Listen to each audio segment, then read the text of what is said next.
Back at the second defensive line, Colonel Grebe Hurricane gently pressed 2 fingers against the bandage covering the left side of his face. The wound still throbbed. He had come far too close to losing an eye. Beside him, his faithful Flygon rested on the battlements, its normally pristine scales marred by fresh scars. One wing was wrapped in bandages and remained folded against its body. The dragon let out a quiet growl as it watched the enemy encampment stretching across the plains. It had been a week since the surprise assault, a week since the old king of Jaushara had somehow died in the middle of the battle. Grebe still had no idea how it had happened. If he had to wager a guess, Archmage Gehatu had finally snapped after Lady Balatoa's kidnapping and unleashed something catastrophic. It certainly sounded like something only an Archmage could accomplish. Unfortunately, the enemy hadn't collapsed with their king. Quite the opposite. They had simply withdrawn a few miles before constructing an enormous fortified camp. Watchtowers, trenches, and wooden palisades had sprung from the earth with surprising speed. Thousands of soldiers remained stationed there, their banners fluttering lazily in the afternoon breeze. Since Gehatu had returned to the capital, the responsibility for defending the border had fallen squarely onto Grebe's shoulders. The main Vermont army had finally reinforced the wall, and since then the Jausharans had launched only 2 probing assaults. Nothing serious, just enough to test their defenses. Grebe rested both hands on the cold stone battlements. This makes no sense whatsoever. Below him, the fortress bustled with activity. Masons replaced shattered sections of the wall 1 stone at a time, while carpenters hauled fresh timber toward damaged towers. Blacksmiths worked without pause, their hammers ringing across the fortress as armor, spearheads, and arrowheads were repaired faster than they could cool. The smell of mortar mixed with coal smoke filled the air. Even a week later, everyone moved with the urgency of a city expecting another attack at any moment. His lieutenant stepped beside him. "Sir, our scouts have confirmed there are no other Jausharan armies attempting to breach the wall elsewhere. We've also received reports from the neighboring forts. Everything is quiet." Grebe frowned. "So there isn't even a diversion?" "No, sir." The lieutenant hesitated before continuing. "We've also heard unusual rumors." "The assassin story?" The younger officer nodded awkwardly. "Some soldiers claim a Vermont assassin infiltrated the enemy command tent and killed the Jausharan king." Grebe snorted. "I'd like to meet the idiot who started that tale." He folded his arms.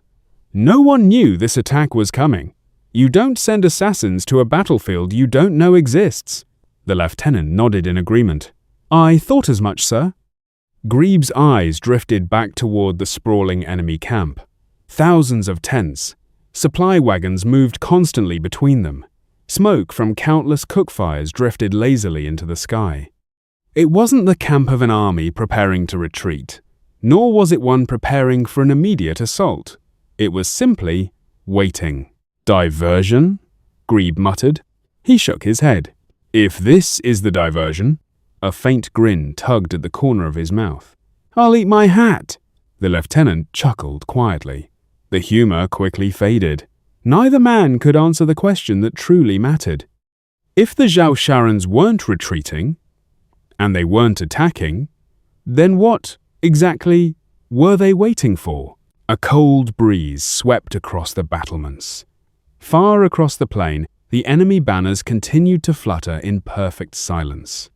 While the Kingdom of Vermont focused on the war raging along its borders, Archmage Gehatu had buried himself inside his tower. His latest obsession sat on the table before him, an old crystal ball. Most mages considered crystal ball reading a failed branch of divination. Others dismissed it as little more than an unreliable curiosity.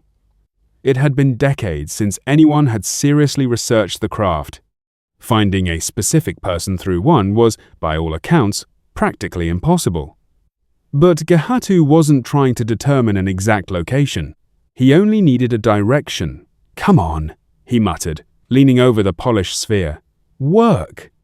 The crystal ball had been one of his greatest discoveries, recovered decades ago from the depths of an ancient ruin. Countless mages beside him had experimented with it, yet every record ended the same way. Results inconsistent, direction unreliable, project abandoned. Gahatu refused to believe an artifact crafted with such precision had no purpose. He poured his mana into the sphere. Nothing. Humph. He scratched his beard before his gaze drifted toward the open window. Perched comfortably on the sill, Pidgeotto was meticulously grooming one of his wings. Pidgeotto. The bird glanced over. What? Give me a little energy. Pidgeotto shrugged. Sure, Pops. A small stream of energy flowed through their bond and mixed with Gahatu's mana. This time, the crystal ball shimmered. A faint line of light appeared within the cloudy glass before pointing steadily in a single direction. Gahatu blinked. Direction? Wait, does it work better with combined magic? His excitement grew by the second. Pidgeotto, give me a bit more now. The bird let out an exaggerated sigh.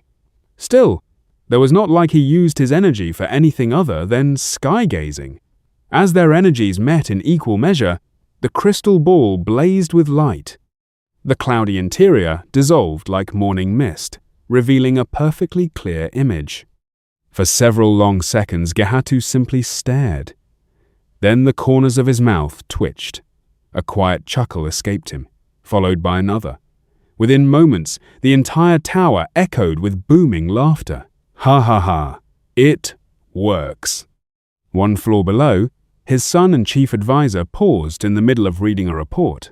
He slowly lowered the book, stared at the ceiling for a few seconds, and sighed. Yep, father's gone crazy again. After a brief moment of consideration, he quietly reopened the book. Above him, Gahatu had to grab the back of a chair to stop himself from collapsing with laughter. No wonder nobody figured it out, he gasped between breaths. They were missing half the equation. It was never meant to use only human magic. The crystal ball displayed far more than a simple direction. Upon its surface stood a familiar Brazian proudly steering a small ship, an oversized captain's coat billowing dramatically behind her. So there you are, little Fenn. His smile gradually faded as he focused harder on the image. He pulled the view from the ship high above into the sky. After a moment, he crossed the room and pulled an old parchment from a shelf. The map was nearly a century old, its edges yellowed and worn, but it remained one of the most accurate depictions of southern Carneria ever drawn.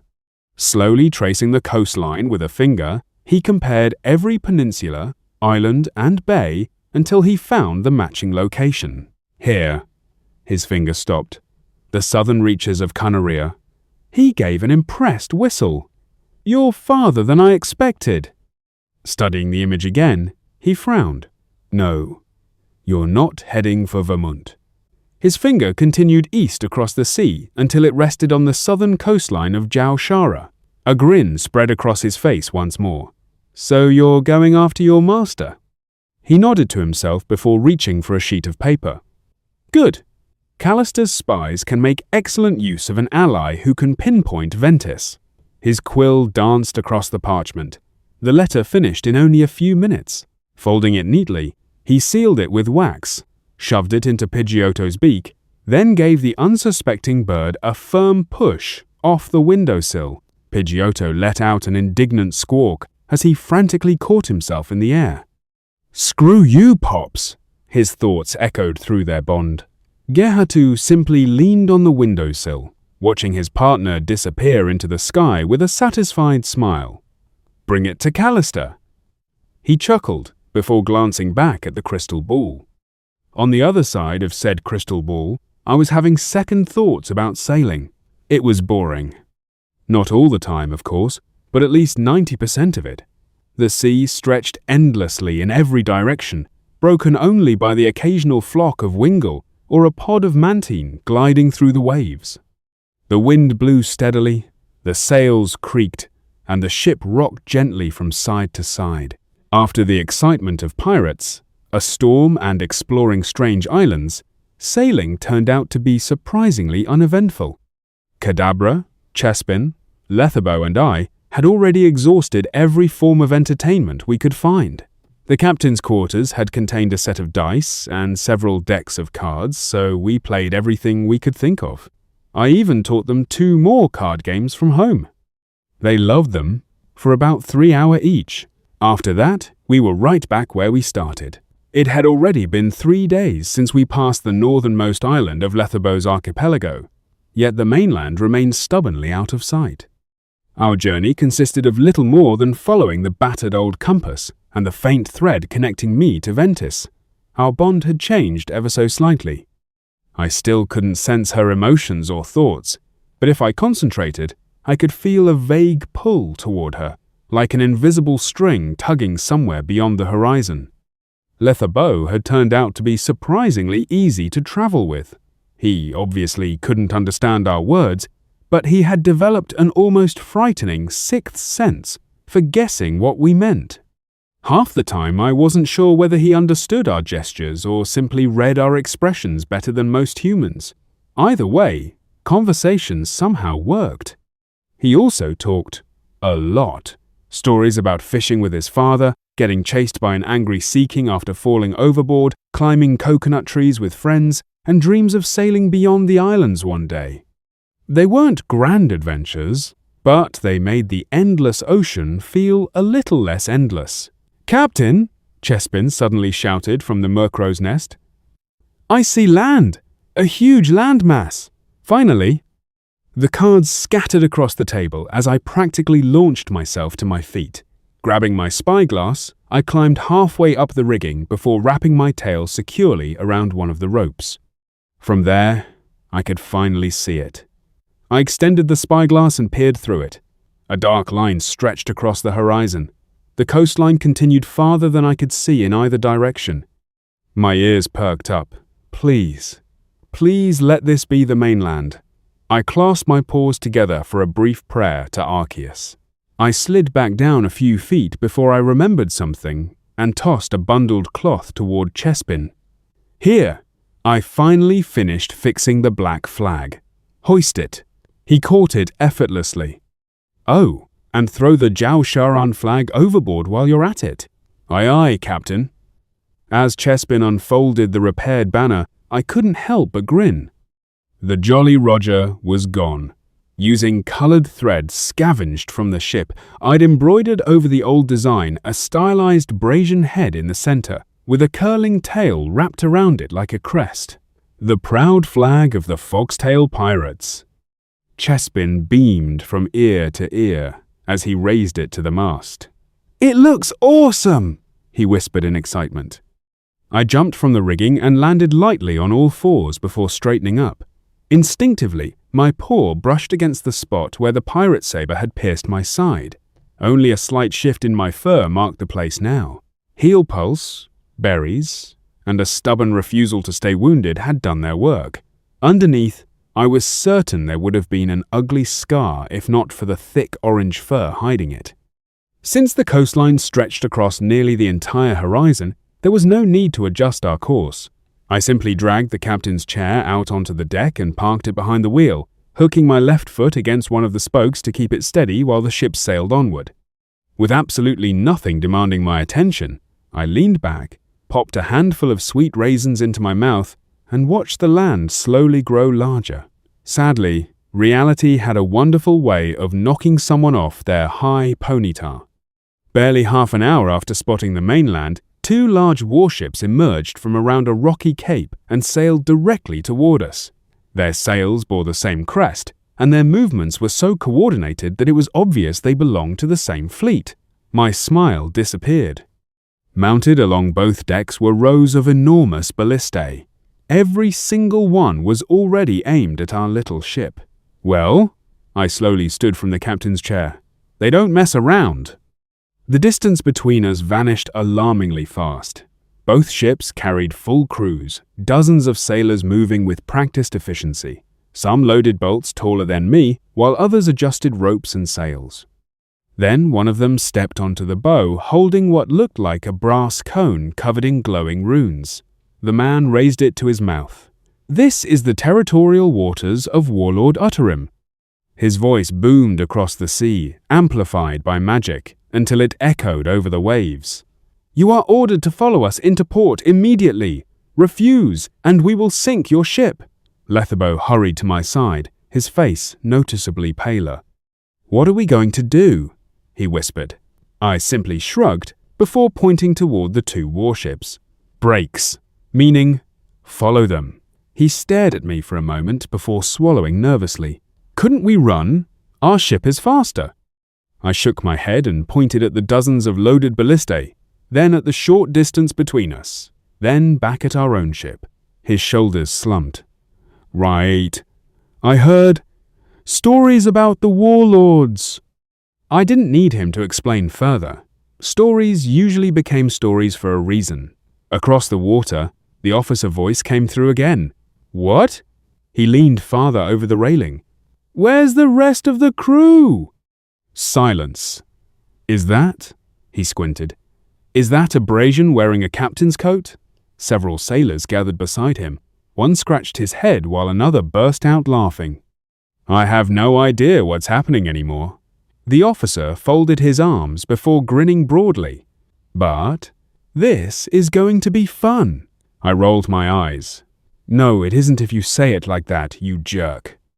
Unfortunately, I said it in Pokémon. Even if he had heard me from this distance, he wouldn't have understood a word. Following our escorts proved far more nerve-wracking than the pirate battle. I wasn't afraid of fighting, but I was new when we had impossible odds. One glance at the two warships was enough to know we wouldn't survive a real battle. Kadabra had only recently begun recovering enough psychic power to move small objects again. Chespin had never faced trained soldiers, and Letherbo wasn't a fighter at all. Running wasn't an option. The coastline steadily grew closer, until towering stone breakwaters came into view, followed by a decently sized dock. Ships of every size crowded the harbour. Merchant vessels, fishing boats, and heavily armed warships shared the same waters, while hundreds of people bustled along the docks. As our little ship entered under military escort, conversations stopped. Heads turned, and within seconds, what felt like the entire harbour was staring.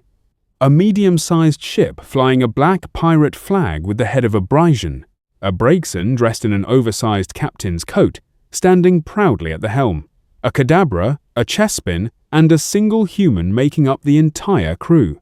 Even the dock workers forgot what they were doing. As sailors secured our mooring ropes, I could almost see the rumors spreading from person to person. A pirate captain cursed into a Pokémon. "No, it's a noble's magical experiment. Maybe the human is the prisoner." I was willing to bet at least 17 completely different stories had already been invented before I'd even stepped off the ship. None of them were true. Some of them were probably more entertaining than the real story. Warlord Utterim was a mountain of a man. Scars crisscrossed his broad chest and back, each one telling the story of a battle survived. Around his waist hung a skirt fashioned from leopard pelts, decorated with polished feraligator teeth that clacked softly whenever he moved. Thick braces made from overlapping Gyarados scales covered his forearms, while his untamed black hair spread around his head like a lion's mane. Among his own people, one feature always stood out. His skin was noticeably lighter than that of most of his warriors. His father had come from the jungles of the mainland, where the dense canopy shielded people from the relentless southern sun. Utterim had inherited much of that complexion, though decades beneath the blazing skies had darkened it considerably. At the moment, however, appearances mattered little. A roasted leg from some unfortunate beast rested in his massive hands, and each bite could probably have fed an average man. Bones cracked loudly between his teeth before he casually spat the fragments into a growing pile beside his chair. His Granbull happily waited underneath the table, tail wagging whenever another bone landed nearby. The heavy doors burst open. A sailor hurried inside, before dropping to one knee so quickly that his forehead nearly struck the floor. "Warlord," he shouted between heavy breaths. "We've captured a ship that, well, looked like a pirate ship at first." Utterim slowly lowered the half-eaten roast. "What do you mean looked like one?" His booming voice shook the hall. "We do not capture merchant vessels." "It isn't a merchant ship, my lord." The sailor swallowed hard. "It's, Well, he hesitated.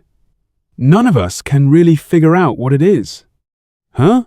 Utterim tore off another mouthful of meat. Speak clearly before I throw you into the Mytina pens.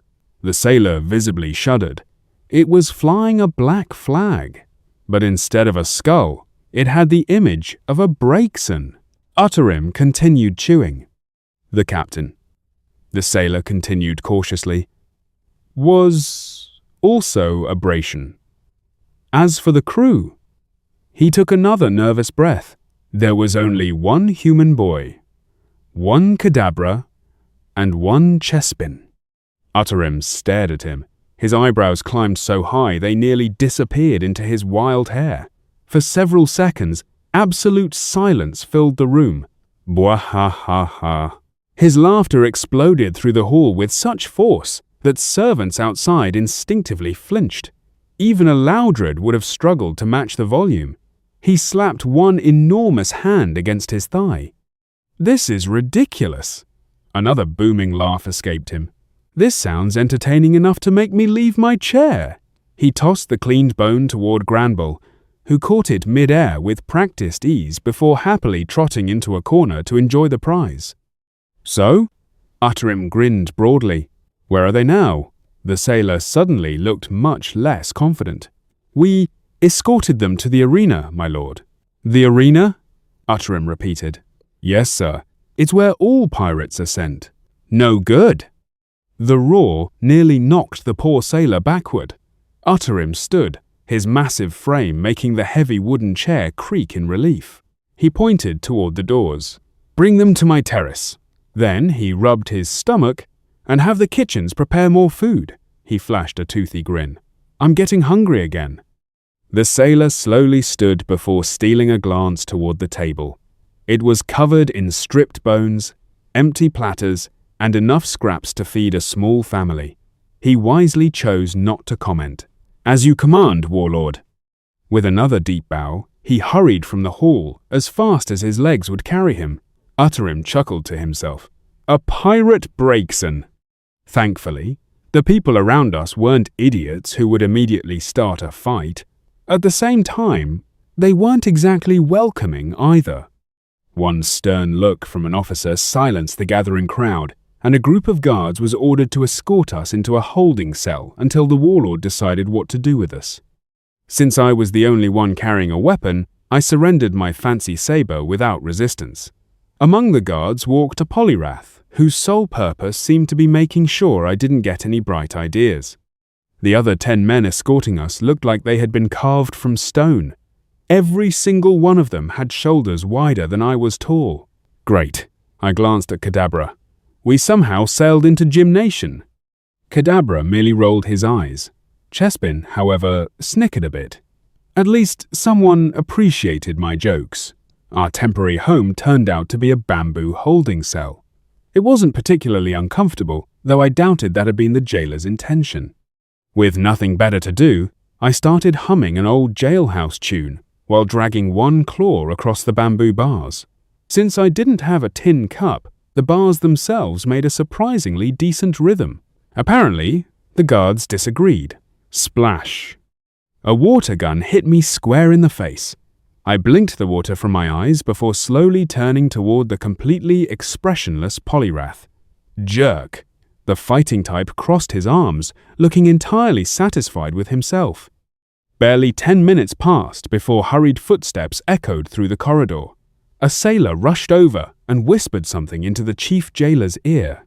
The man's eyebrows shot upward before he gave a respectful nod. You're very lucky, he said while unlocking the bamboo gate. Our warlord wishes to speak with you. Lucky? That remained to be seen. He gestured toward another pair of guards waiting outside.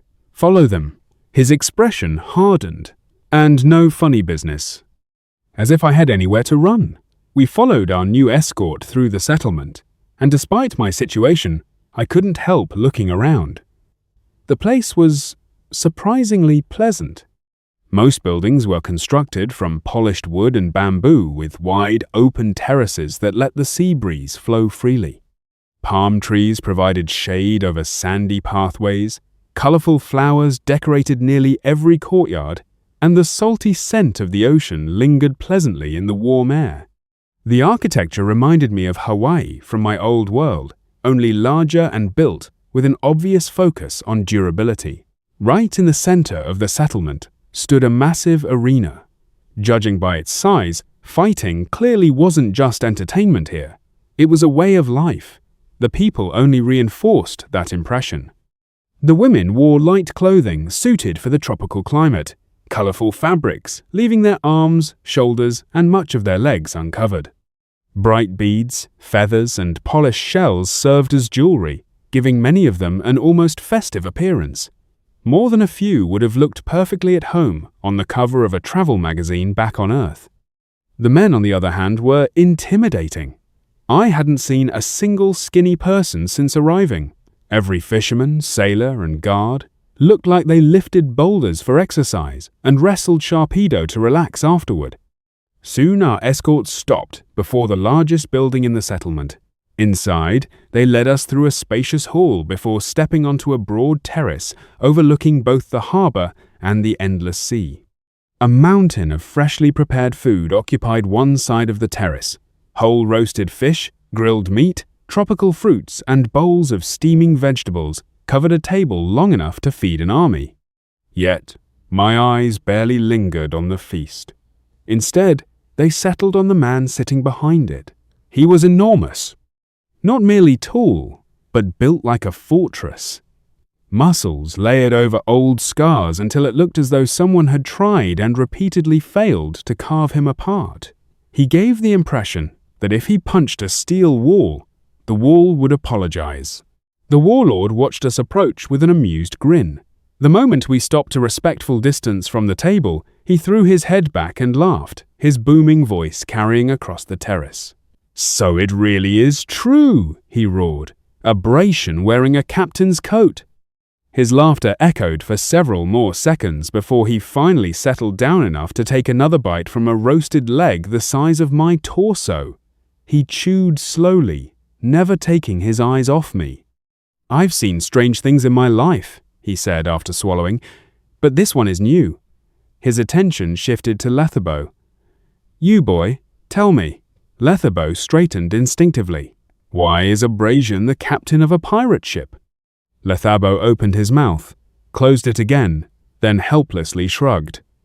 "Honestly, Warlord, I don't think I could explain it even if I wanted to." Utter embarked another laugh. "Fair answer." I quietly reached into my satchel and pulled out my slate before tapping it with a claw. The warlord frowned for a moment before understanding dawned on him. "Ah," the Brasian writes. He snapped his fingers toward a nearby servant. "Bring her some chalk." A servant hurried away and returned moments later with a fresh piece. I accepted it with a grateful nod before writing as neatly as I could. "We found pirates and defeated them. Took their ship. We are trying to return home to Vermont." Utterim leaned forward while reading, occasionally nodding between bites of meat. "So," he muttered, "you aren't pirates. You simply took a pirate ship and decided to sail it home." For a while, he simply continued eating, as though considering the matter far less important than his lunch. Only after finishing another mouthful did he wipe his beard with the back of his hand. "I believe you. That wasn't the answer I had expected." "But," he continued, pointing a greasy finger toward the harbor, "my patrol found a ship sailing under a black flag." He paused just long enough for me to realize where this was going. "It does not matter if you redesigned it. Black means pirate." I quickly scribbled another sentence. "It was supposed to be a joke." Utterim read it before smiling broadly. "It may very well be," he chuckled. "Unfortunately, my laws have a terrible sense of humor." A few of the nearby guards snorted quietly. "So," he continued, "here is my judgment." The terrace fell silent. "You are not prisoners." Letherbo looked surprised. "You are challengers." The warlord spread his arms toward the enormous arena visible in the center of the settlement. "My people respect strength. If someone wishes to earn something here, they prove themselves." He reached for another piece of roasted meat before continuing casually. "Win 3 official matches in my arena." He tore off a bite. "If you do, your ship will be returned. I'll also provide you with one of our best sea charts. If not, well, you are stuck here to entertain me." He let out a booming laugh. I looked at Kadabra and Chespin before lowering my eyes to the slate again. After thinking for a moment, I wrote another sentence. "One condition. If one of my teammates loses, I may fight in their place." Arterim read the message twice before his grin widened. Then the laughter returned. "Ha! Now that's how a real captain speaks." He nodded hard. "Done." He pointed directly at me. "If one of your crew faints or gets knocked out of the ring, you may take their place." I finished writing one final line. "Then we accept your challenge." Arterim nodded approvingly before raising another piece of meat toward me as though proposing a toast. "Excellent." Then motioned for us to join the table. His grin grew almost boyish, despite his intimidating appearance. "I've been bored for months." He drank a whole pitcher of something sweet with obvious satisfaction. "Let's see if a pirate Breakson can entertain me." After eating ourselves into what could only be described as a food coma, we were escorted to one of the guest houses and left alone. Apparently, challengers weren't treated like prisoners around here. I practically collapsed onto a large cushion woven especially for Pokémon and let out a long sigh. Finally, I stretched my legs. We've had proper food. Kadabra lowered himself onto the neighboring pillow with equal enthusiasm. Agreed. I was getting tired of dried jerky and fruit. Chespin tilted his head. I didn't really mind the fruit. That's what I've always eaten. He looked at us with curious eyes. The meat, though. That felt strange. Oh, right, I nodded. You're a grass type. Most of you are herbivores. I think I'll stick to berries. Chespin shook his head. Probably for the best. I yawned. Either way, let's get some rest. I think we've earned it. Nobody objected. Letherbo claimed the only proper bed, while the rest of us settled onto the oversized Pokémon cushions scattered around the room. They weren't nearly as soft as the ones back at House Balatoa, but after weeks aboard a ship, they felt like sleeping on clouds. I woke just before sunrise out of habit. The others were still sound asleep, so I quietly slipped outside to look around. Behind the main square, I discovered what was clearly a training yard. Thick logs served as lifting frames, racks held stone weights of every imaginable size, and wooden practice dummies stood lined up beside a sand pit. It looked less like a noble's gymnasium, and more like something medieval gym bro would build. Since I had nothing better to do before breakfast, I decided to loosen up. I loaded the heaviest stone weight onto my back before dropping into push-ups. After that came sit-ups, squats, and a few stretches. Once my muscles finally felt awake, I jogged 6 laps around the arena before cooling down with another round of stretches. By the time I returned to the guest house, breakfast was already waiting. They all stared at me. Then at the sweat dripping from my fur. What was all that? Chespin asked. Warming up. Warming up? Chespin repeated. I grabbed a piece of fruit from the table. Yeah, you call that a warm-up? Kadabra finally chuckled. I forgot to mention this. He pointed at me with a spoon. Fenn's a complete training maniac back home. I am not. I crossed my arms. You absolutely are. I just like staying in shape. You wear enough weights to make Graveler complain. That's unrelated, I huffed. Kadabra simply smiled into his breakfast. Letherbo hadn't said a word during the exchange, but seemingly guessed the topic. He was watching me with an expression I recognized all too well. His eyes burned with determination, one hand slowly curling into a fist. I had seen that exact look before. It was the expression people got right before trying to copy my training. I quickly grabbed my slate and wrote a short message before holding it up for him. Start with small weights. Don't copy my routine. You'll only hurt yourself. Letherbo read it carefully before nodding. I understand. I soon discovered that in Canaria, honor battles were almost a daily occurrence. Any kind of argument could start a fight, and it usually ended with someone knocked out. I was honestly stunned that most people here still had all their teeth after watching 2 matches before we were even called. Thankfully, Warlord Utterim was not only strong but also a man of honor. Chespin was matched against a Pokémon around his own level. His opponent was a shaky little Buniary. The poor female Pokémon looked like a strong gust of wind could send her tumbling. The moment the gong sounded, however, she attacked first. It wasn't out of anger but desperation. She looked like she would do absolutely anything to win. Chespin managed to dodge her tackle and lashed out with Vine Whip. What neither of us expected was for the rabbit Pokémon to run straight through the attack just to land another tackle, sending Chespin rolling across the arena. She took the full force of the Vine Whip without even slowing down. After only 2 more exchanges, where Chespin focused more on dodging than attacking, the poor rabbit simply collapsed. Not because of an attack, but because she had completely exhausted herself. "Chespin is the winner!" Otterim shouted. The crowd answered by slamming their fists against their chests like beating drums. The next fight was Kadabra's. His opponent was a Boldore. I could barely watch as Kadabra was one-sidedly pummeled around the arena before finally being tossed out of the ring. I immediately jumped down beside him and used Heal Pulse as he coughed up blood. "You should have tapped out once you ran out of energy, dummy," I grunted. "What?" he chuckled with a crooked smile. "And looked like a softie?" I just rolled my eyes. "Would you beat him for me, though?" he asked weakly. "Sure." I gently laid him down before breaking a citrus berry into smaller pieces so he could swallow them more easily.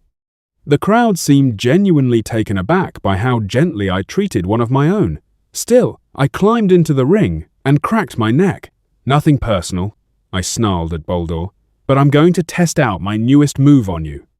Used extreme speed, and at the very last moment, I gathered the little bit of fighting-type energy I could use into my fist. Mark Punch! Boldore didn't even know what hit him.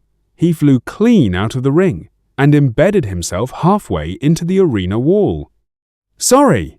I shouted after him while shaking my aching paw. Punching an actual rock type hurt like hell. My Muck Punch wasn't nearly as refined as one a real fighting type could use, but I made up for it with sheer speed. Amazing. A man in the front row gasped. "Is that really abrasion?" "I was told they were softies," another whispered. I glanced toward them and casually flexed my arm.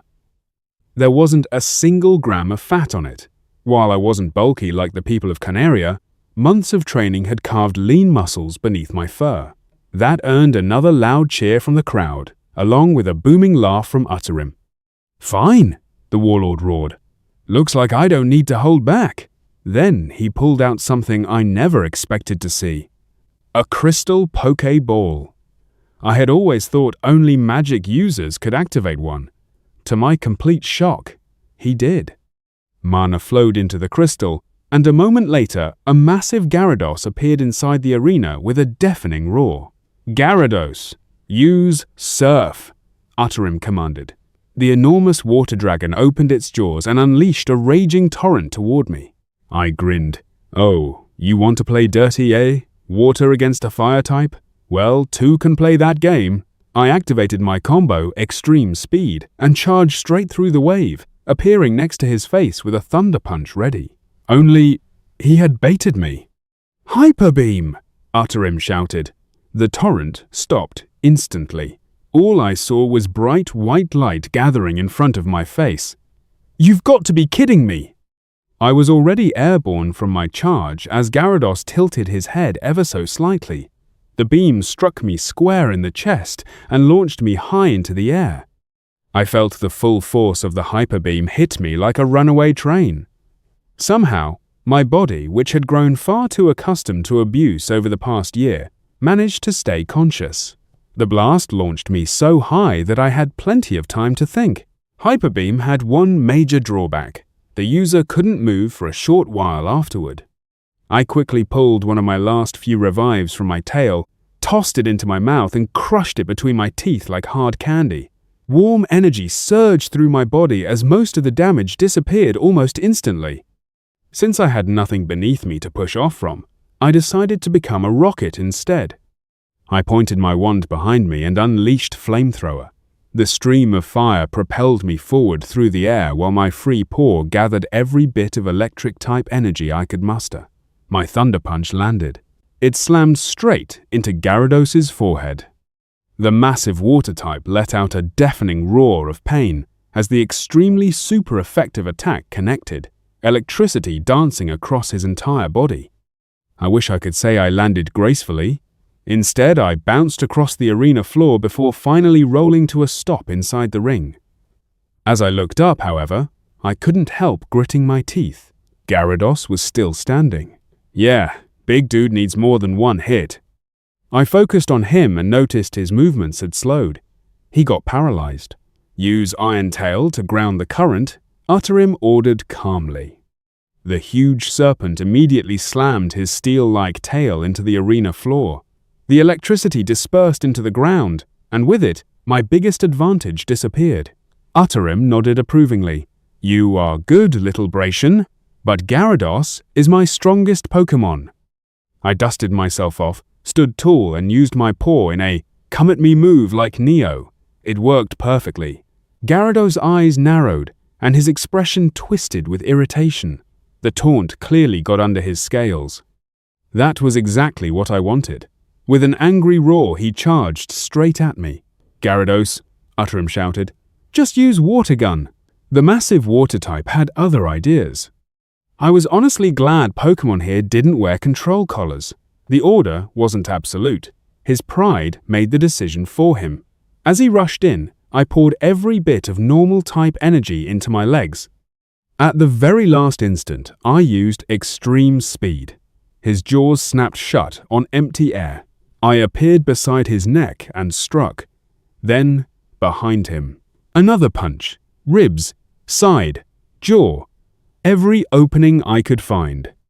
I no longer had enough fighting or electric-type energy left, so every blow came from the countless hours of brutal training I'd endured over the past year. Full, muscle-powered attacks. After 10 hits, I stopped counting. By the end, my paws were bleeding from smashing against Gyarados' razor-sharp scales, and my legs trembled from pushing extreme speed beyond what they wanted to endure. Finally, the giant serpent collapsed with a crash that shook the entire arena. For a heartbeat, everything was silent. Then Utterim's booming voice echoed across the battlefield. The winner, he grinned broadly, is the Bracian captain. The arena exploded into cheers. I tried to smile, but instead, the adrenaline left my body all at once. Everything spun, then went black, and I collapsed face first onto the arena floor. The bed felt surprisingly rough as I slowly woke up. My paws were numb, and every muscle in my body protested as I groaned. How long was I out? The first thing I saw was Kadabra's face. He looked ancient. His normally yellow mustache had turned completely white, his posture was hunched, and he spoke in a raspy old man's voice. 15 years. What? I shot upright in bed, only to hear Chespin burst into uncontrollable laughter. My head snapped back toward Kadabra, who couldn't hold his serious expression any longer. He chuckled as he wiped white flour from his mustache. My first reaction was annoyance. It lasted less than a second. Then I started laughing so hard my sides hurt. Okay. You got me. I reached over to punch his shoulder playfully, but he caught my arm by the elbow. Maybe don't hit anything just yet, he said, his expression turning serious. Your paw got pretty banged up. Heal yourself first. Right? I nodded and used Heal Pulse on myself. After several minutes, I carefully removed the bandages. My fur underneath was caked with dried blood and stuck together in messy clumps. Once I washed it clean, the skin beneath still tingled, raw but thankfully no longer injured. So, I flexed my fingers a few times. I guess we can leave now? Oh yeah, Chespin replied. Though we'll have to find Letherbow first. He started learning swordsmanship and exercising yesterday. He couldn't quite hide the smirk on his face. I gave him a flat look. You should have joined him. His smile vanished. Just you wait. I'll train you on the ship. Chespin swore loved hard as he decided he needed to be elsewhere. Kadabra tossed me an oran berry before walking toward the door. You only slept for a day. The warlord wants to speak with you anyway, and they're still loading food onto the ship for our journey." He stopped in the doorway and motioned for me to follow. Outside, it was already early afternoon. "Damn," I muttered, shielding my eyes from the bright sunlight. I really did sleep an entire day. As we walked through the settlement, people kept greeting me. Some gave me a thumbs up, while others flexed an arm exactly like I had after my fight with Boldor. It felt strange. Awkward, yet somehow nice. I could sense their admiration was genuine. They weren't mocking me or trying to flatter me. They simply respected strength, and I'd be lying if I said it didn't feel good. When we reached the warlord's residence, I barely had time to react before Utterim strode out to meet me. "There she is!" Before I knew it, the giant man wrapped me in what he apparently considered a warrior's hug. Several of my ribs strongly disagreed with the iron grip. "That fight was amazing!" he boomed as he finally put me back down. "Not a single Pokémon has ever beaten Gyarados here, except an Electabuzz, and that one belonged to a chieftain." Thankfully, he set me down far more gently than he'd picked me up. "In my eyes," he declared proudly, "you are a true warrior." He reached into a hidden compartment built into the table beside him and pulled out a simple-looking black belt. "There." He held it out toward me. "A little bonus, an expert belt. We found it in an ancient ruin years ago. I was told it strengthens a Pokémon's abilities whenever they have the advantage. I accepted it before taking out my slate. You are far too kind." Utterim waved the compliment away as if it were nothing. "Nonsense," he laughed. "I kept you here for my own entertainment. The least I can do is send you off with a proper gift." For the next 10 minutes, he enthusiastically relived the battle, praising my speed, my stubbornness, and the ridiculous amount of strength packed into a body my size. Every time he reached the part where I punched Gyarados in the face, his laughter echoed through the entire residence. It was becoming increasingly clear that, for all his fearsome appearance, Warlord Utterim simply loved a good fight and nothing else. "Oh, before you go," Utterim's booming voice stopped me just as I was about to leave. "I promised that little fluffball Pokémon that if she fought well enough, she'd be allowed to leave my island." He scratched the back of his head. "I rescued her from some pirates a couple of months ago, and, well, I figured you could take her somewhere nicer.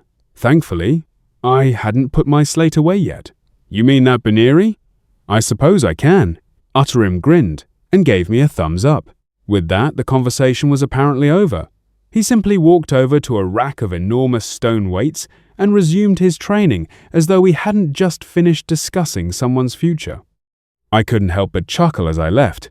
Switching to Pokémon speech, I muttered to myself, "Man, it's so weird seeing it from the outside." My thoughts drifted back to home.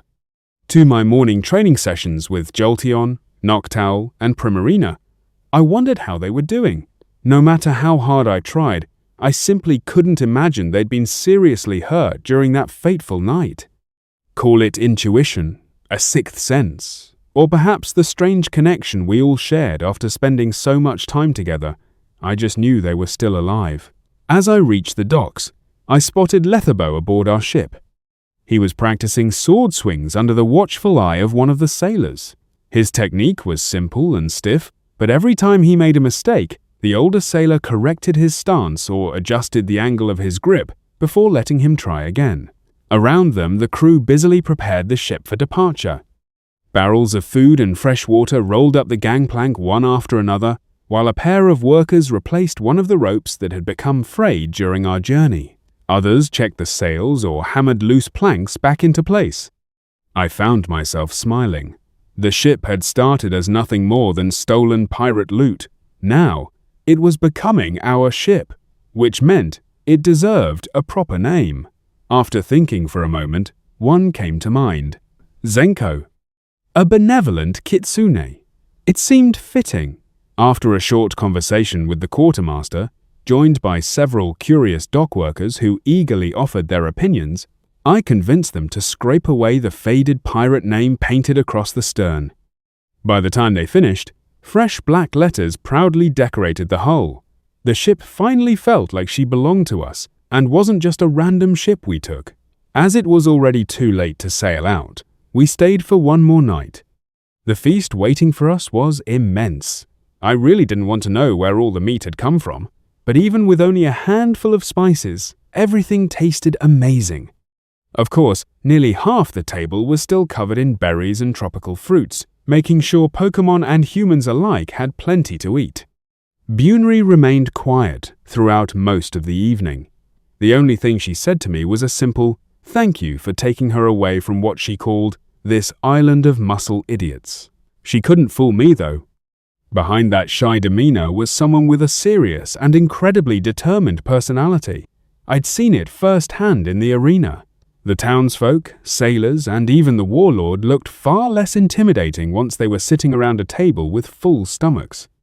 Laughter echoed through the settlement as everyone shared old stories, argued over who had caught the biggest fish, or exaggerated battles that had probably become twice as impressive with every retelling. Letherbo, naturally, listened with sparkling eyes. Every few minutes he interrupted to ask another question. Seeing him enjoy himself so much, I decided to do the same. Any difficult thoughts about home? Those could wait until tomorrow. Morning brought high tide, and, with it, our departure. The people gathered at the docks to see us off, waving as Zenko slowly left the harbor. We waved back until the island became little more than a green dot on the horizon. With one more crewmate aboard, I couldn't help feeling that this journey was turning out surprisingly wholesome. Naturally, the world decided that was the perfect moment to prove me wrong. Barely 4 hours into our voyage, dark storm clouds rolled across the sky. Before long, we were forced to sail straight through them while carefully avoiding the rocky coastline that still surrounded the island. Even after reaching open water, things hardly improved. The crashing waves grew taller and taller, tossing the ship around like a toy.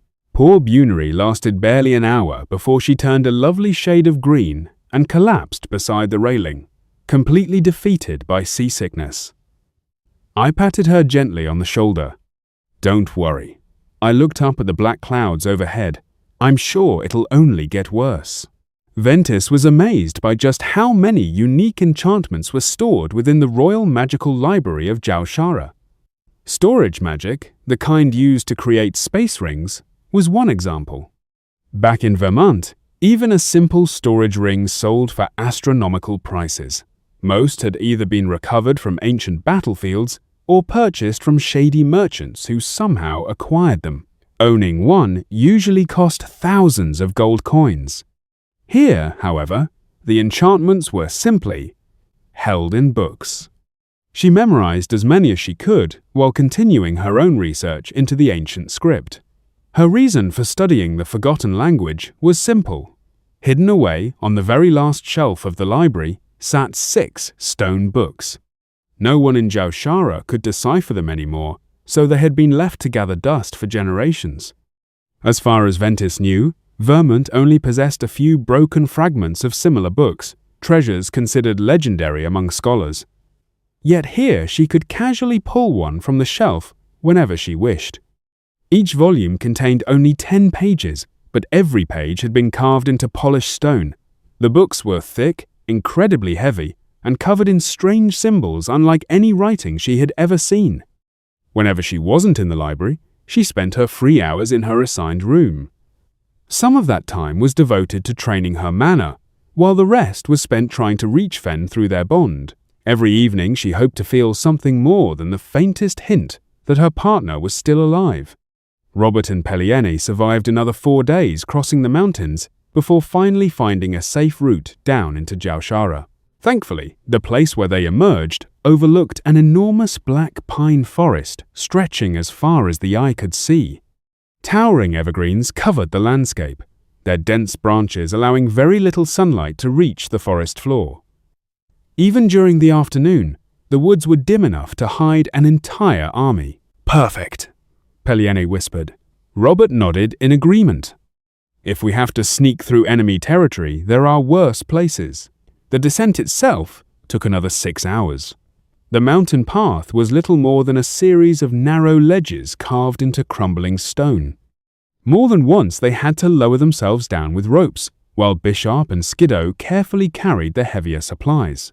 By the time everyone finally reached level ground, the sun was already beginning to disappear behind the mountains. "We camp here," Pelliene decided. Swellow and Noctowl were sent to circle overhead before darkness fully settled in, making sure there were no roads, villages, or patrols nearby. Once they returned with nothing to report, Robert and the others quickly set up a small camp beneath the thick pine canopy. They kept the fire deliberately small, using only enough dry wood to boil water and warm their evening meal. The darkness inside the forest was almost unsettling. Even after sunset, only the occasional gust of wind moving the trees or the distant cry of an unfamiliar Pokémon disturbed the silence. With no map, only their own, only their observations from up the mountaintop, they had to plan blindly. They knew that the 3 volcanic mountains surrounded the capital, which was said to be on a plateau. "First things first, we will need disguises." Robert pulled out 2 military outfits from his ring.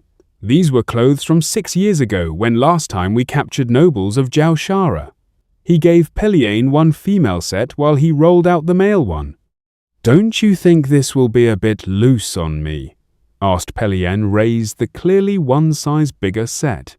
"Just be happy we even have something," shook his head Robert. "Or you want to walk in vermint blue?" "Point taken," frowned Pelliene. She examined the robe. Such gaudy design. He shook her head at the bright red and gold, but walked into her tent to change. At least for Robert, it seemed to be a close enough match for his size. The command tent was pleasantly cool despite the late summer heat outside. A pale blue mana gem rested inside an ornate metal stand in one corner, constantly radiating a gentle chill that made the air refreshingly crisp. Expensive wine, liberated from some Vermoon noble's cellar, rested on the polished table between the 3 men. Former Viscount Ormond Trevai leaned comfortably into his chair, swirling the deep red wine before taking another satisfied sip. Across from him, former Baron Eldric Malvor had already emptied 2 cups and looked far more relaxed than he had in months.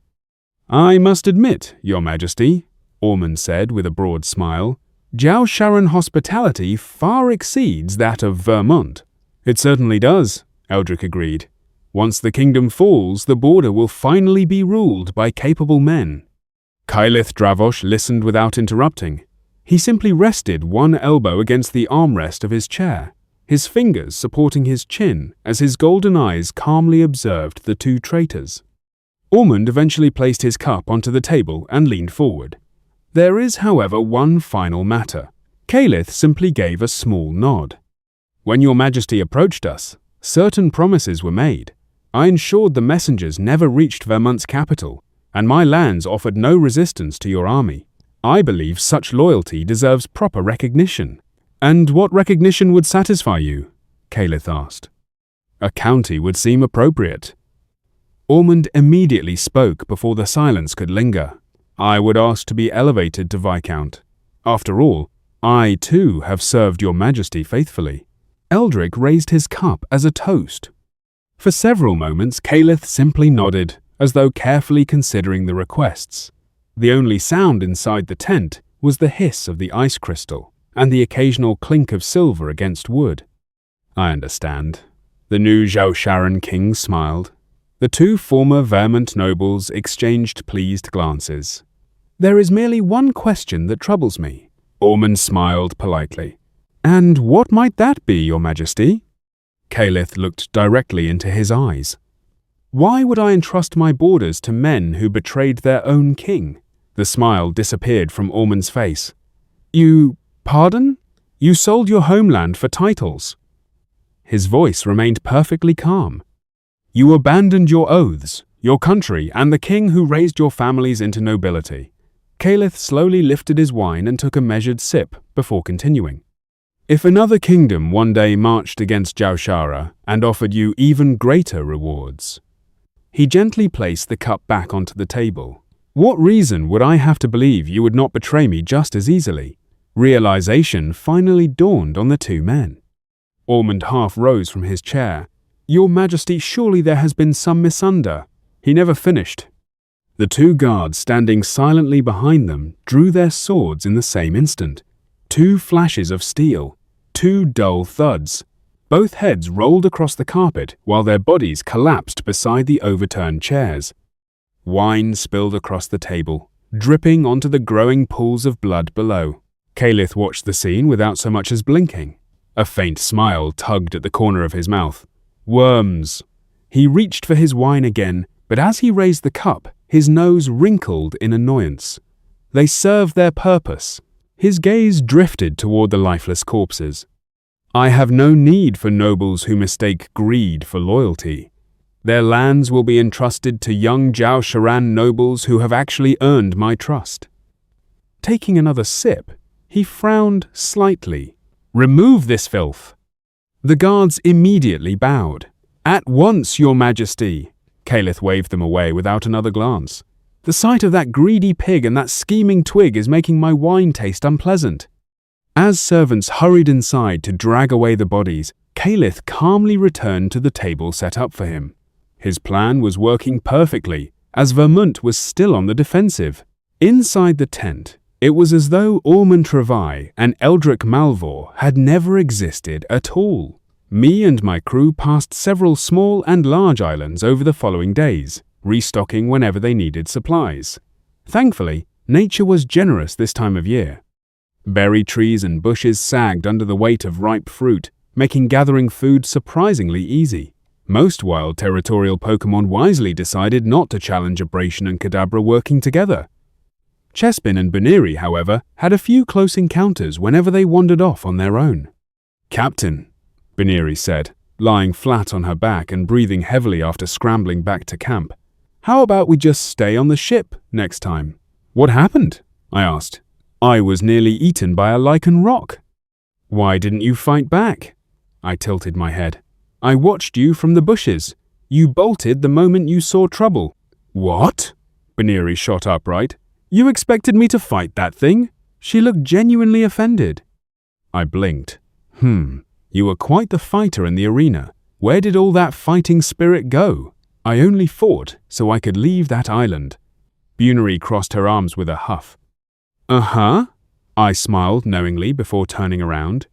"Double training for everyone who doesn't help gather food." I walked past Chespin just as his ears twitched. "Wait, what?" Both Chespin and Buneri groaned at exactly the same time, while Kadabra quietly covered his mouth, trying not to laugh. The sea chart Utterim had given to me was remarkably accurate. Every island, reef, and dangerous shoal had been carefully marked, making navigation far easier than I had expected. While I knew Vermont lay almost directly north of their current position, the bond with Ventis guided me even more to northeast. With each passing day, I could sense the direction to my partner more clearly. I still couldn't send words through the bond, but emotions were another matter. Excitement, longing, hope, those were the feelings I sent whenever I thought of Ventis. In return, I received trust, and an overwhelming amount of trepidation. Whatever Ventis was enduring, it wasn't good. With only 2 more islands remaining before the narrow channel separating Kanaria from Jaushara, I made sure they avoided unnecessary stops. Every hour mattered now. There was only one place left on our route, a tribal kingdom standing at the northern edge of Kanaria. Utterim had even marked it on the chart, specifically recommending they make a stop there. Why, I had no idea, but I trusted the old warlord enough to follow his advice. A steady wind filled Zenko's sails as the crew worked up a sweat trimming ropes and adjusting the rigging. Satisfied that everything was in order, I returned to the wheel and fixed her eyes on the distant horizon. One paw rested against the wooden helm, the other briefly touched my chest and felt the soul that connected me to Ventis. "I'm coming!" As soon as we entered the narrow channel leading into the trapped sea, the ship slowed considerably. Towering jungle trees lined both shores, their thick canopies blocking most of the wind. Even with every sail fully unfurled, the ship barely moved faster than walking speed. That, however, was the last thing on my mind. "Fenn?" The voice slammed into my mind so suddenly that I nearly dropped the wheel. "Ventis!" I shouted back mentally. For the first time since we had been separated, we could finally speak. "Are you okay?" we both asked, at exactly the same time, before falling silent and chuckling. "You first," I insisted. "I've been feeling that something is wrong. Really wrong." There was a brief pause. "Yeah," Ventis admitted quietly. "I've kind of been captured." My grip tightened around the wheel. "But don't worry," she hurried to add. "I'm handling things surprisingly well. I even managed to cheat the contract magic." "That's only a little reassuring." I frowned. A nervous laugh escaped her. "I figured." "Where are you?" "Inside the Zhao Sharan capital, the castle's mage wing." Another pause followed. "The Zhao Sharan king wants to make me his concubine." "Fucking Ragus," I growled. "Oh, about that." Her voice became even quieter. "Ragus is dead. The king is Caliph Dravosh now." Even through our bond, I could feel the unease in her heart. "He's a truly venomous man." "Has he done anything to you?" The question came out colder than I intended. Without realizing it, flames burst to life around my paw, forcing me to quickly step away from the wheel. "Nothing," Ventis answered. "Yet." The single word made my stomach sink. "I overheard that he'll return to the capital once whatever he's planning on the battlefield succeeds." "Not if I have anything to say about it," I replied, a determined smile spreading across my face despite everything. "What about the others?" "I don't know." Sadness seeped through our connection. "We got separated." "Fenn?" Kadabra approached cautiously, no doubt sensing the storm of emotions pouring out of me. "Everything all right?" I looked over at him and couldn't help smiling. I finally managed to talk to Ventis. Relief washed over his face. "Really?" I nodded. "How's your power? Can you sense your teleportation markers yet? We're getting close." Kadabra closed his eyes for a moment before shaking his head. "Kind of. My psychic power still isn't strong enough. I can feel them, but only vaguely. We'll need to get much closer before I can teleport to one." "Okay." I turned my attention inward once more. "Ventis, I'm aboard a ship coming from Canaria. I was accidentally teleported to the southernmost island, but we're less than a week from the border now." For the first time since our conversation began, I felt genuine warmth through the bond. A hug, mental, yet unmistakable. "Be safe, Fenn." I smiled and embraced her in return. "You too." The connection slowly quieted, leaving behind a comforting warmth instead of the empty silence that had haunted me for weeks. I rested both paws on the wheel and looked toward the distant horizon. For the first time since we had been separated, I wasn't alone inside my own head anymore. It was a strange thought, really. Most people would probably find sharing their mind with someone else unsettling. But after years of always feeling Ventis's presence somewhere in the back of my thoughts, the silence had been far worse. Now, I finally had my partner back. Hidden beneath the endless emerald canopy, where passing ships could sail through the channel without ever noticing, stood one of the largest tribal settlements in northern Canaria. Hundreds of wooden huts with woven palm roofs spread between colossal saber trees whose roots were thicker than houses. Rope bridges connected platforms high among the branches, while carved totems watched over every path leading into the village. Bright feathers, polished shells, and woven cloth decorated homes and meeting halls alike, their colors standing out against the deep green jungle.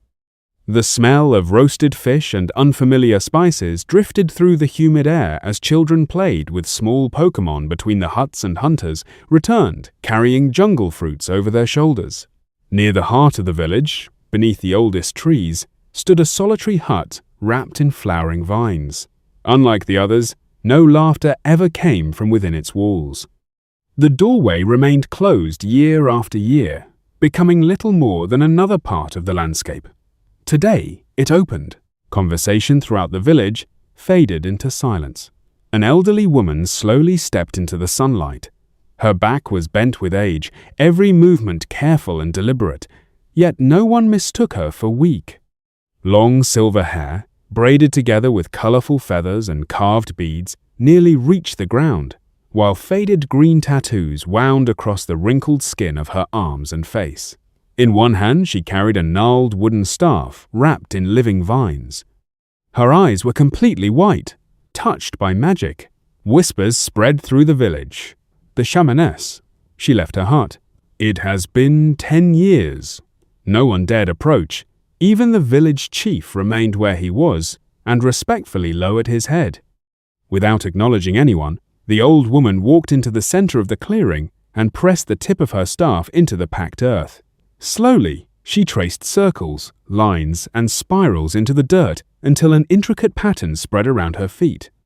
From a small leather pouch at her waist, she withdrew several polished Pokémon bones and scattered them across the drawing. They bounced, rolled, and finally settled into impossible positions. Her lips began moving as she whispered words in a language forgotten by everyone else alive. The jungle itself seemed to grow quiet. Even the chateau stopped singing. Minutes passed before the chanting ceased. The old woman lowered herself onto the ground with surprising ease and silently studied the pattern before her. The gathered villagers leaned forward just enough to glimpse it. The circles and spirals had become something else. Abrasion. A faint smile appeared on the shamaness's weathered face, the first many of the younger villagers had ever seen. "The fire has arrived," she murmured. Though softly spoken, every person in the clearing heard her words. She slowly lifted her staff and pointed toward the narrow channel leading into the trapped sea. "Prepare our welcome." The village chief hesitated before stepping forward. "For whom?" "Great shamaness." She never looked away from the image in the dirt. "For the friendly fire, the one who carries 2 souls." Several elders inhaled sharply. "The winds have changed," the old woman continued. "I have searched countless futures, and in nearly every one of them this jungle burns. Blood follows the rivers, and our people disappear beneath foreign banners." Her grip tightened around the staff. "There is only one path where that future does not come to pass." For the first time she raised her head and looked toward the distant sea, though her white eyes could not truly see it. "When the fire type arrives, bring her to me immediately." She gently tapped the drawing of the Bratian with the end of her staff before closing her eyes once more. "Before fate arrives ahead of her." As our ship Zenko rounded the last bend of the narrow channel, I noticed movement along the shoreline. 6 tribal warriors emerged from the jungle, waving both arms over their heads. My first instinct was to grip my wand, but none of them carried weapons. Instead, they excitedly pointed farther ahead toward what looked like an impenetrable wall of tangled roots. Only as we drew closer did I realize it wasn't a wall at all. Hidden behind the enormous roots of several ancient trees lay a sheltered bay large enough for Zenko to anchor safely. From the sea, it was almost impossible to notice, the dense jungle concealing it so completely that no one unfamiliar with the area would ever think to look there. "Careful," I called to the crew. "Let's not assume they're friendly just because they're smiling." The team nodded and carefully guided the ship into the hidden harbor. Once the anchor splashed into the water, the waiting tribesmen immediately gathered along the dock, grinning as though they had been expecting us all along. "You," one of them called while pointing directly at me. "The elder called."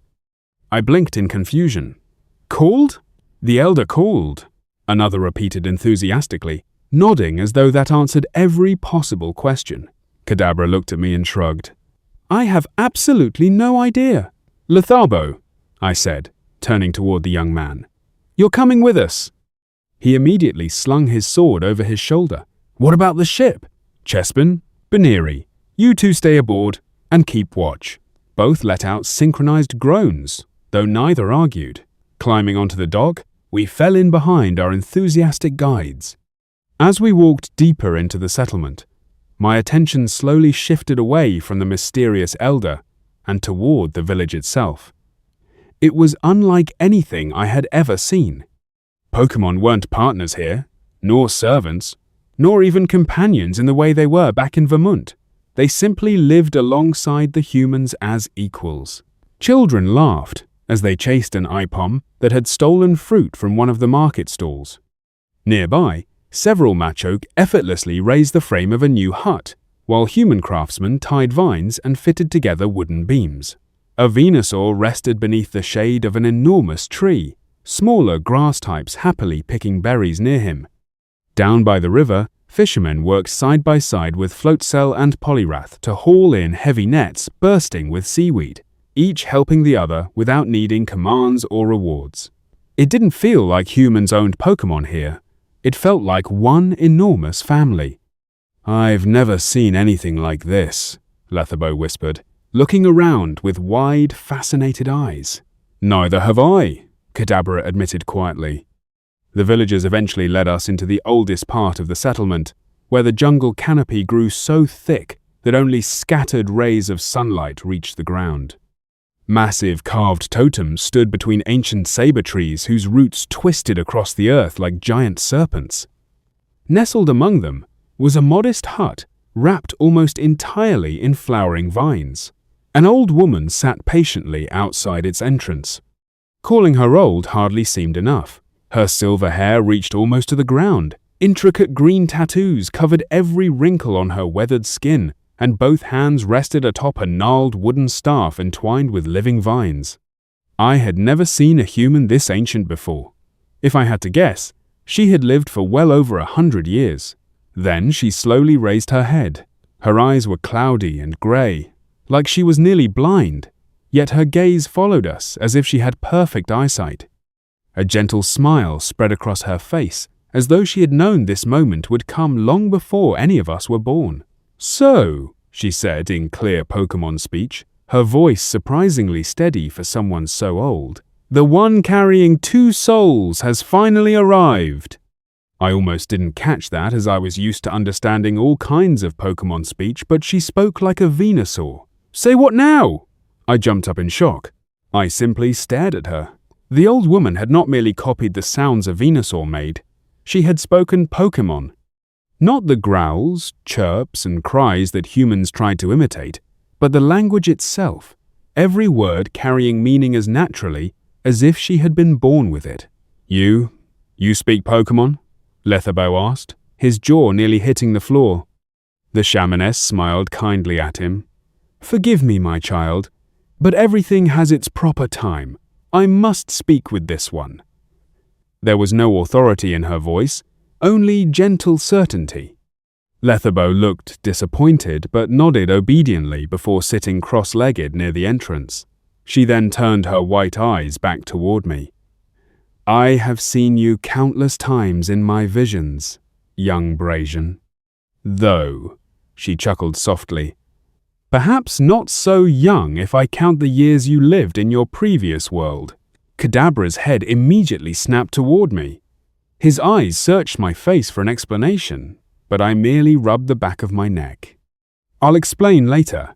He didn't seem satisfied, yet after a moment he gave a reluctant nod. Taking a slow breath, I returned my attention to the old woman. Every instinct told me she knew more than anyone I had met in this world. Perhaps even more than Ventis herself. She rested both hands upon her staff before speaking again. This world was always meant to burn beneath the red banner of Jaushara. Vermont would fall first, then Canaria. Kingdom after kingdom would kneel until the continent answered to a single ruler. Hundreds of thousands would perish, while countless others would envy the dead. Her expression remained calm, yet the weight behind those words settled heavily upon the room. Then Arceus chose to create a ripple. "A ripple?" I repeated. "A single soul placed where it did not belong." My heart skipped a beat. "Wait." I shot to my feet before I even realized I had moved. "You mean Arceus sent me here?"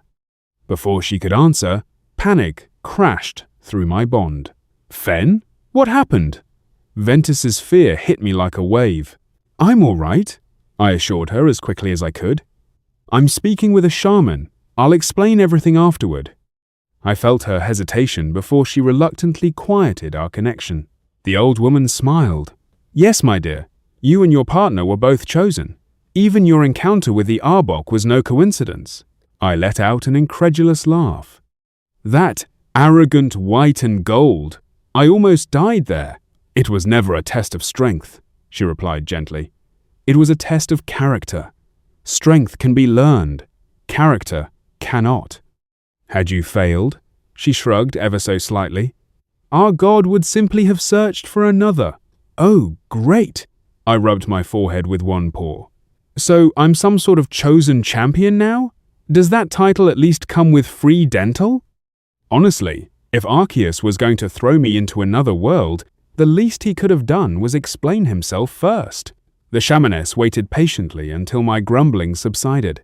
I cannot tell you what path to walk, she said at last. Heroes who are ordered to become heroes rarely remain one. I only know why I have remained alive for so long. She slowly reached forward and gently poked the center of my chest. My purpose was to prepare you. Warmth surged through me.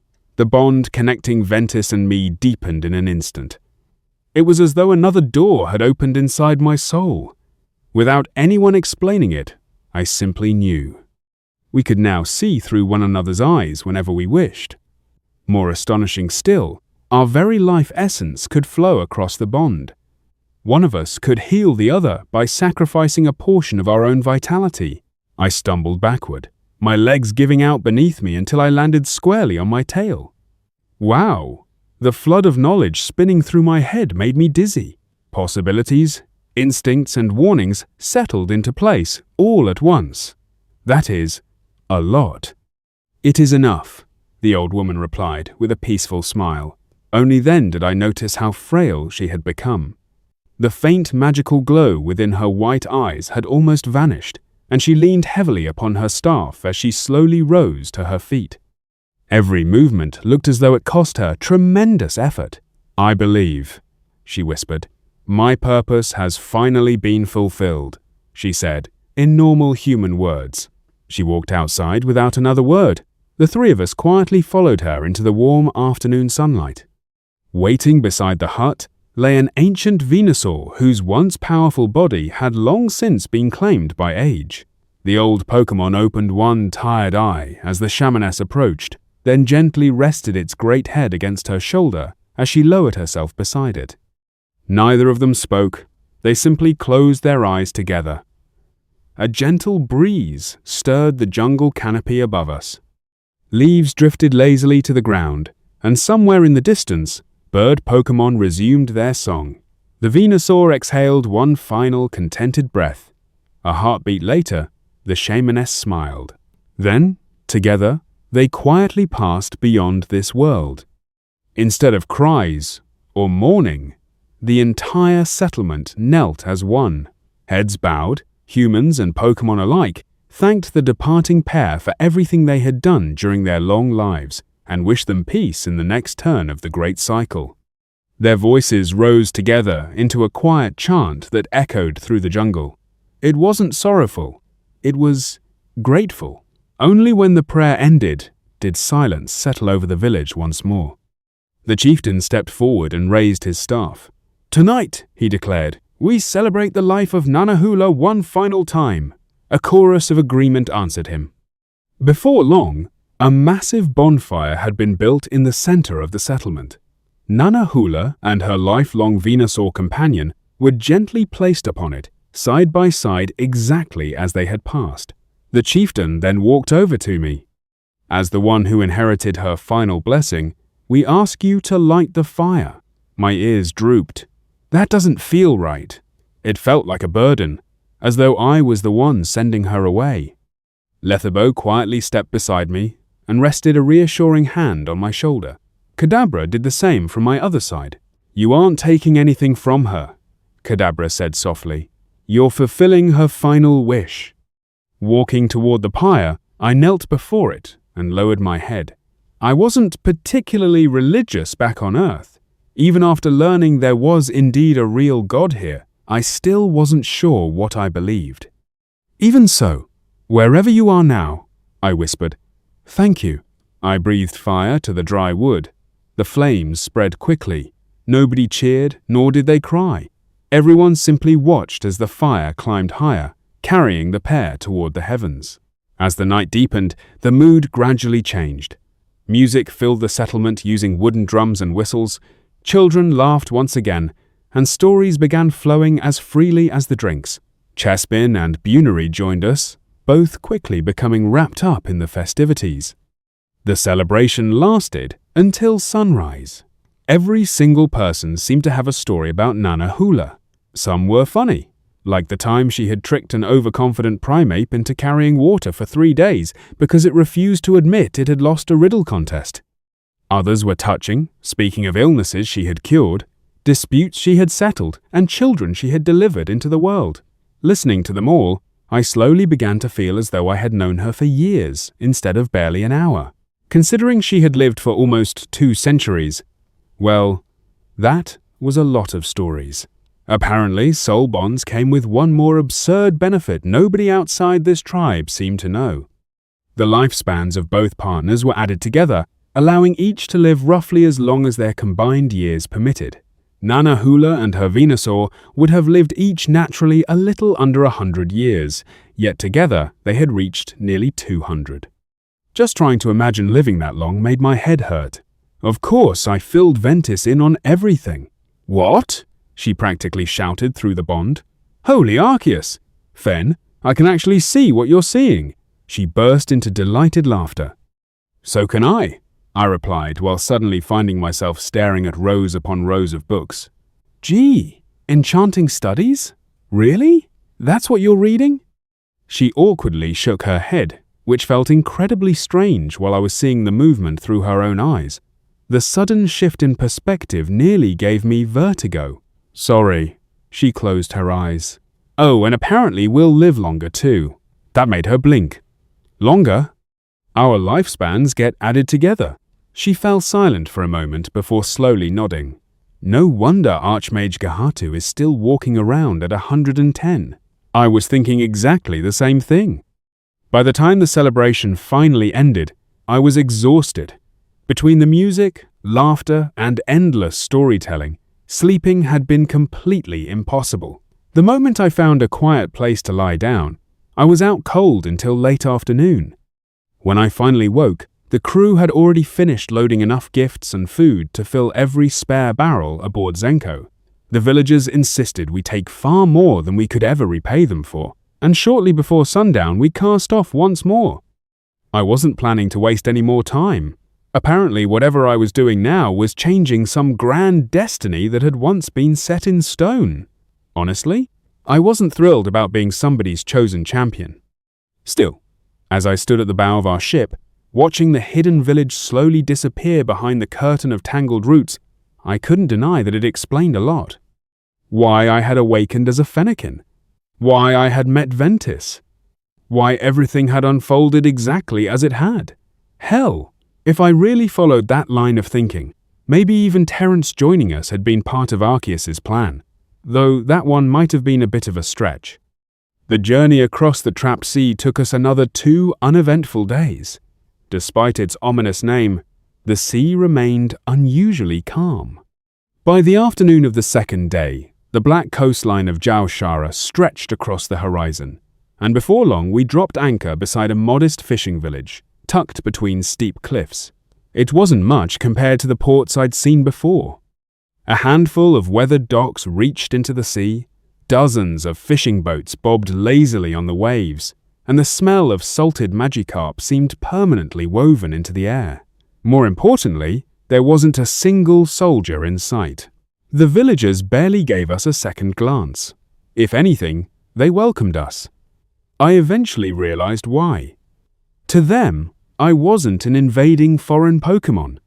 I was a Bracian dressed in a pristine red captain's coat, arriving aboard a respectable vessel, flying no hostile colors. It still felt wrong. Kadabra didn't seem to care much about that. The moment he stepped onto the dock, he closed his eyes and stood perfectly still. After nearly a minute, he opened them again, a relieved smile spreading across his face. "I found it." "The anchor?" I asked. He nodded. "It's faint, but it's there. We stayed here long enough last time for me to remember it. I can teleport back. I wasted no time. Renting a quiet room in the local inn, I spent the better part of an hour writing everything that had happened since leaving Vermont. I described the pirates, the Southern Archipelago, Utterim's arena, the hidden tribe, Narnahula's prophecy, Ventis's imprisonment, the strengthened soul bond, and every clue we had gathered about Jaushara. By the time I reached the final page, my paw ached from writing. The last paragraph was short. Count Evelna. Please send every report concerning Ventis, whatever you have. Time is critical. After sealing the thick bundle, I handed it to Kadabra, straight to Count Evelna. He tucked the packet beneath one arm and smiled. I'll be back tonight. With a familiar flash of blue light, he vanished.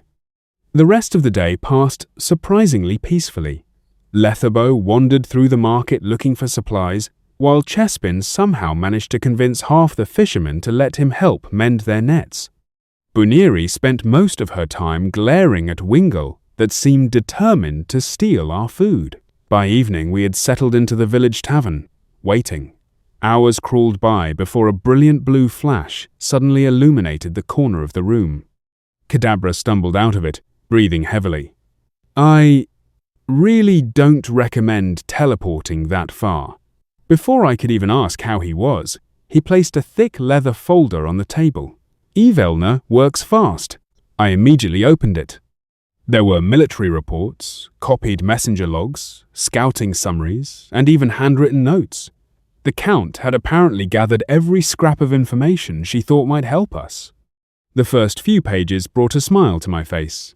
Jolteon, Primarina, Noctowl, and even Feraligatr had all safely returned from the second-line training camp. I hadn't realized how worried I truly was until I saw every one of their names listed among the survivors. The relief didn't last long. Further down the reports, I found a notice stating that Master Mage Peliene had took Ventis's Pokémon and went to the capital where she met with Robert Balatoa. Then, no report came where they might have gone, but I easily figured out that they would not sit idly by, but try to rescue Ventis. I slowly closed the folder. Letharbo looked up from his dinner. Bad news? Not exactly. I leaned back in my chair and thought for a moment. They're alive, but they're gone. Kadabra leaned closer. You think they're searching for Ventis? It has to be that. There really wasn't another explanation. Peliene would personally lead an elite force into enemy territory if it was for her student, and Robert certainly wouldn't abandon Vermont while a war was looming unless the mission mattered even more. I couldn't help but smile. For the first time in weeks, I didn't feel like I was alone in this impossible task. Somewhere, likely inside Jaushara, another group was searching for Ventis.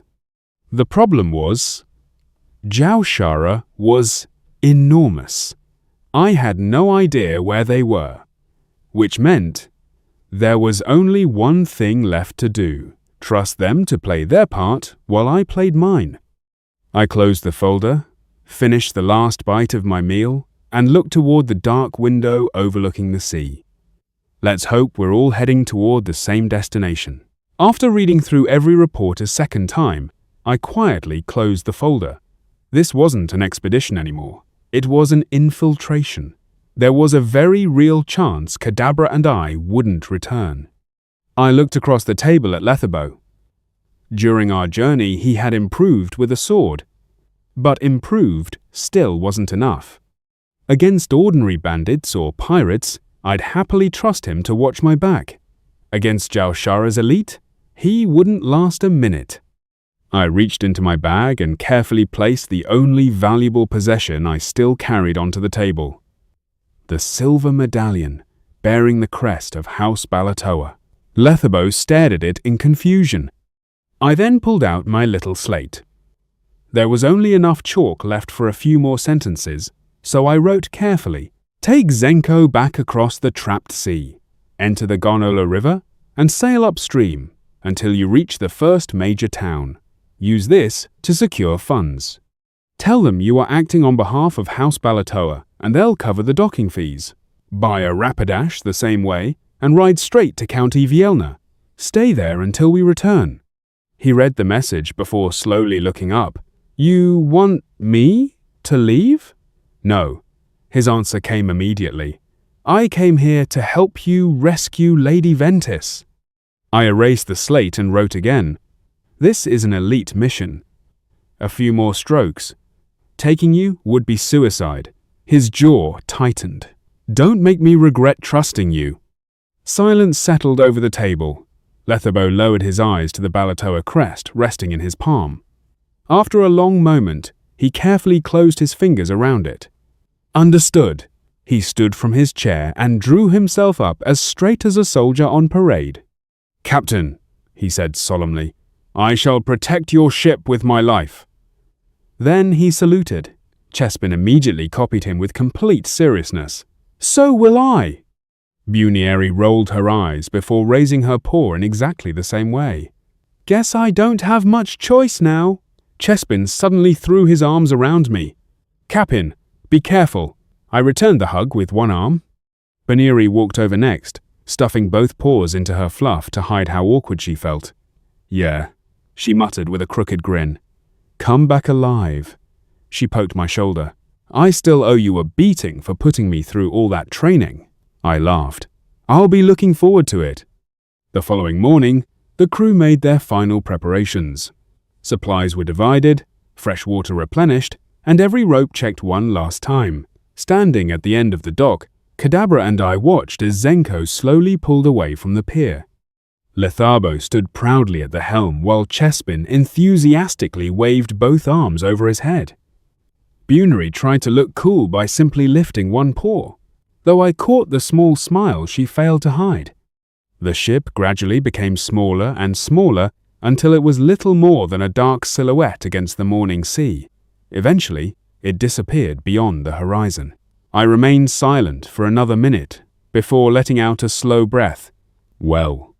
Kadabra adjusted the strap of his pirate satchel. "It's just the two of us again."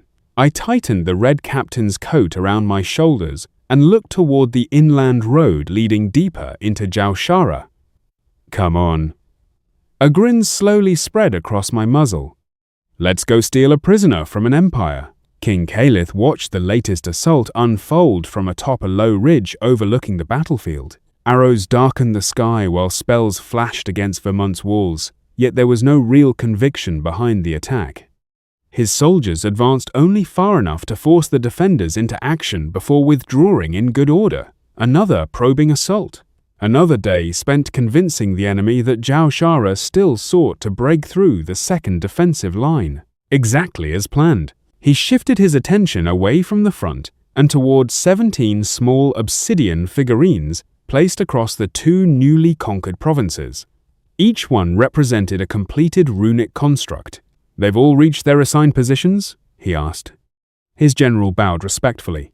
"Yes, Your Majesty. Every construct has been installed within its designated city or village." Kylith allowed himself the faintest smile. Most would believe the constructs were siege weapons, but they were quite the contrary.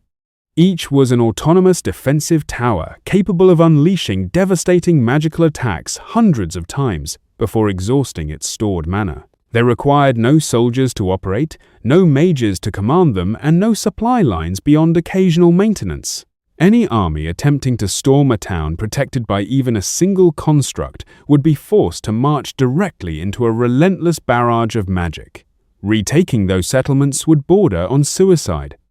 While Vermont focused its entire attention upon the front lines, Jausharan citizens and farmers arrived by the thousands, carrying their lives and hopes with them, taking over perfect houses, shops, and more. Every passing day tightened Jaushara's grip upon the land. And all the while, his army merely pretended to prepare another invasion. "Has the population transfer been completed?" he asked. "It is nearly finished, Your Majesty. Our settlers have occupied the farms, workshops, and homes. The remaining Vermont civilians have been gathered." "How many?" "Just under 100,000. The general nodded. Many of his advisors had argued for executing them. Others had suggested imprisoning them. Calith had chosen neither. Dead civilians were worthless. Living civilians, could become a weapon. "They're ready?" he asked. "They await your command." Caliph folded his hands behind his back as he studied the map one last time. The second defensive line was still firmly in Vermont's hands, exactly where he intended it to remain. He had no desire to conquer another inch. The land he had already taken was fertile, prosperous, and now nearly impossible to reclaim. Advancing farther would only stretch his supply lines and invite unnecessary losses. His brother would have continued attacking until either the walls broke or his army did.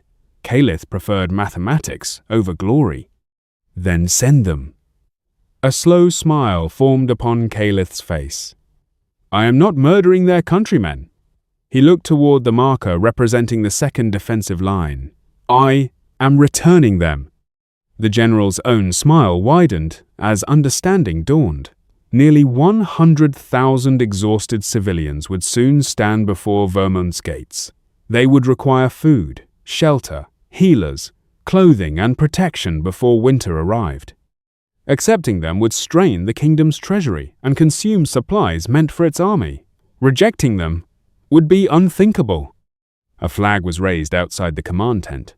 Far below, the enormous column of weary civilians began slowly marching toward the Vermont lines under Zhao Sharan escort. "Send a herald." Caliph leaned back. "What shall he say?" Caliph's eyes lingered on the 17 obsidian figurines resting upon the map. "Tell Vermont that Zhao Shara has achieved its objectives. His smile never reached his eyes. We desire peace." He lightly tapped one finger against the conquered provinces. "We shall keep the land we have gained." His hand came to rest upon one of the obsidian markers. "And if they choose war instead," he left the sentence unfinished. Soon enough, the runic constructs would answer for him. The oppressive darkness of the pine forest finally gave way to open countryside as Robert stepped over the tree line and breathed in the warm afternoon air. Rolling fields stretched toward the horizon, broken only by the occasional dry tree and small groves of tall bushes. Beyond them, a well-maintained stone road wound lazily through the landscape, connecting the scattered settlements of northern Zhao Shara. Pelienne emerged moments later, brushing a pine needle from her borrowed crimson noble's cloak. "I was beginning to forget what sunlight looked like," she muttered. Robert smiled faintly before adjusting the ornate red coat he had reluctantly agreed to wear. The embroidery, polished boots, and golden buttons all screamed Zhao Sharan nobility. He hated every piece of it. "It still feels wrong." "It should," Pelienne replied, "which means you'll remember to act the part." After 2 long hours of waiting, they were lucky. Above them, Swellow circled once, before gliding lower. There, Ninetails translated after listening to the bird's report. A carriage, 2 passengers, 1 coachman, no escort. Pellier nodded. Perfect. The 2 concealed themselves behind the roadside brush, while their Pokémon silently spread into position. Bisharp crouched behind the trunk of a massive oak overlooking the road. Primarina disappeared into a shallow ditch, and Jolteon slipped into the tall grass, almost without disturbing it. Go-Goat disguised himself as part of a bush while high above, Swellow and Noctowl landed among the branches, patiently waiting. The sound of wheels soon echoed down the road. A finely crafted carriage rolled into view, pulled by a pair of sturdy Mudsdale. 2 well-dressed nobles chatted lazily inside while the coachman hummed to himself, completely unaware that half a dozen Pokémon were tracking every movement. Pelienne calmly raised 1 finger, then lowered it. Jolteon exploded from the grass in a blur of yellow light. A precise thunder wave arced through the air, striking both Mudsdale before they could react. The startled Pokémon froze in place, their muscles locking just long enough for Primarina to leap from the ditch. A shimmering ribbon of water wrapped around the carriage wheels, bringing the vehicle to an abrupt halt without overturning it. Go-Goat blocked the way for the Mudsdales, using his body and his vine whips. Before the coachman could even reach for the reins, Robert was already beside him. 1 clean strike to the side of the neck. The man slumped forward unconscious. The carriage door burst open as one of the fancy-dressed men stumbled out with an indignant shout. only to freeze at the sight of Bisharp's gleaming blades resting inches from his throat. "Please don't," Robert sighed. "I wasn't planning to." A quick tap to a pressure point behind the ear sent the frightened noble collapsing beside his companion, who had already been lulled to sleep by Noctowl's silent hypnosis from the trees above. Pelliene walked over, checking each pulse before giving a satisfied nod. "Good. No unnecessary injuries." She looked toward Robert with a faint smile. "I do appreciate working with professionals." Within minutes, the unconscious trio had been moved well off the road beneath the shade of the trees. Pelliene even left a full water skin beside them. "They'll live," she said. "They'll also have a very confusing afternoon," Robert chuckled. Their disguises were adjusted one final time before the group climbed aboard their newly acquired transportation. Bisharp settled onto the driver's bench with surprising confidence, taking hold of the reins as though he had spent years driving carriages instead of fighting battles. The Mudsdales snorted uncertainly but obeyed after Robert quietly reassured them that they will be released into the wild after helping them. Swellow and Noctowl took up positions atop the carriage roof, their sharp eyes constantly scanning the road ahead for trouble. Inside, Jolteon curled up beside the opposite window, while Primarina gracefully settled across the rear bench. Gogoat immediately claimed the remaining seat, his big body now taking more space than a human and earning an exasperated look from Ninetails before the fox squeezed in beside Pelliene. Robert climbed into the carriage last, closing the door behind him. With a flick of the reins, Bisharp guided the carriage back onto the road. To anyone passing by, it appeared to be nothing more than another minor Jiao Shiran noble traveling deeper into the kingdom.